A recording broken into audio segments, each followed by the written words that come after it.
हरे Krishna, Radhe Radhe. RPSC से तैयारी करने वाले सभी विद्यार्थियों का मेरे यूट्यूब चैनल पर हार्दिक अभिनंदन, हार्दिक स्वागत। बहुत लंबे टाइम के बाद एक वीडियो आज बनाया है मैंने, क्योंकि बहुत सारी डिमांड्स थी। काफ़ी दिनों से लगातार टेलीग्राम पर मैसेजेस आ रहे थे कि मैम आप फर्स्ट ग्रेड के एग्ज़ाम के बाद से आए ही नहीं, कोई भी वीडियो नहीं बनाया, ना सेकंड पे ना थर्ड पे। तो मुझे लगा कि शायद कुछ ऐसे पॉइंट्स हैं जो मुझे आपसे डिस्कस करने चाहिए, जो कि रीट के आशार्थियों के लिए बहुत ही बेहतरीन साबित होंगे। ये मैं पाठ्यक्रम भी साथ में लेके बैठी हूँ, ताकि आपको मेन पॉइंट मैं बता सकूं कि आप जो अभी रीट की परीक्षा देने वाले हैं उसमें आपको किन किन बातों का ध्यान रखना चाहिए।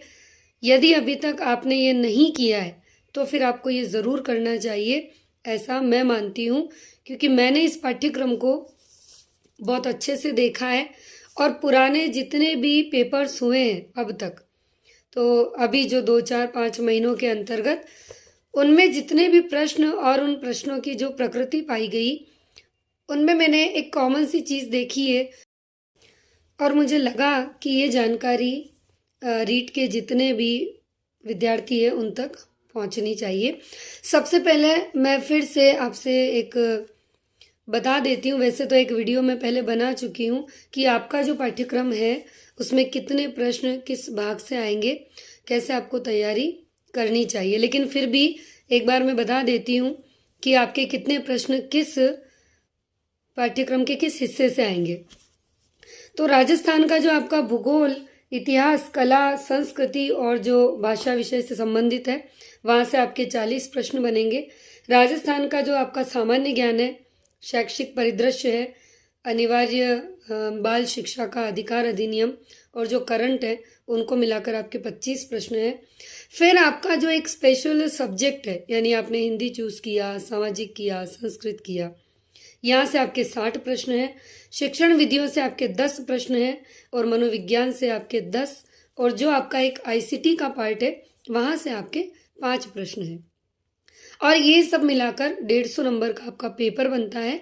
और पाठ्यक्रम में कुछ चीज़ें ऐसी है जिनको आप पूरा फोकस करना, कि कक्षा 9 और कक्षा 10 में एक किताब हमारे सरकारी विद्यालय में चलती है जिसका नाम है राजस्थान का इतिहास व संस्कृति। इसका पहला भाग कक्षा 9 में है और इसका दूसरा भाग कक्षा 10 में है। यदि आपने ये किताबें नहीं पढ़ी है तो मैं यही कहूँगी, इन किताबों को आपको ज़रूर पढ़ के जाना चाहिए। फिर चाहे आप रीट की तैयारी कर ही रहे हैं, लेकिन साथ में यदि आप सेकंड ग्रेड की भी कर रहे हैं।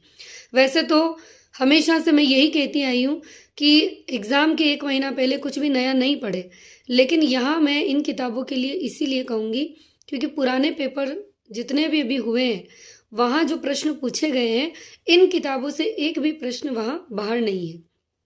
दूसरा पॉइंट, सेम ऐसे ही कक्षा 9 और 10 में एक किताब चलती है समकालीन भारत के नाम से। यदि आपको भारत का भूगोल अच्छा करना है, चाहे आप सेकंड ग्रेड के दृष्टिकोण से देखिए या फिर आप रीट के दृष्टिकोण से, तो फिर आपको समकालीन भारत नाम से इसका पहला भाग चलता है कक्षा 9 में और दूसरा भाग चलता है कक्षा 10 में। ये किताब आपको ज़रूर पढ़नी चाहिए। एक किताब और है समकालीन भारत और विश्व, ये कक्षा 9 में भी है, कक्षा 10 में भी है। ये इतने काम की नहीं है क्योंकि इसमें कुछ कुछ फैक्ट है, लेकिन जो किताबें मैंने आपको बताई है, आप अपने विषय की पकड़ के लिए, यदि आप सामाजिक से हैं तो फिर आप ज़रूर पढ़िए, और जीके की अगर तैयारी कर रहे हैं तो आपको पढ़ना ही पढ़ना है। और हिंदी में आपको ग्रामर की तैयारी, माध्यमिक शिक्षा बोर्ड राजस्थान की जो व्याकरण है, नवीन हिंदी व्याकरण रचना, उससे बेस्ट मुझे नहीं लगता कि कोई और किताब आपको करवा सकती है। क्योंकि आरपीएससी फर्स्ट ग्रेड जैसे एग्ज़ाम में जहाँ मैंने उसको क्लियर किया, सिर्फ उसी किताब को पकड़े रही मैं व्याकरण के लिए, चाहे मेरा सब्जेक्ट हो चाहे फर्स्ट पेपर हो, पर उसको मैंने क्लियर किया। तो आप अच्छे से तैयारी करें। ये कुछ इम्पोर्टेंट चीज़ थी कि बाकी तो सब आप पढ़ चुके हैं, पर अगर इन किताबों को आपने नहीं पढ़ा है तो आप ज़रूर इन्हें मार्केट से लाएं या किसी सरकारी विद्यालय से लाएं, पर इन 4 किताबों को ज़रूर एग्ज़ाम में पढ़ के जाएं।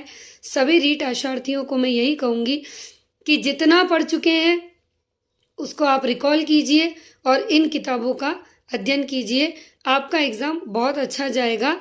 हरे कृष्णा, राधे राधे।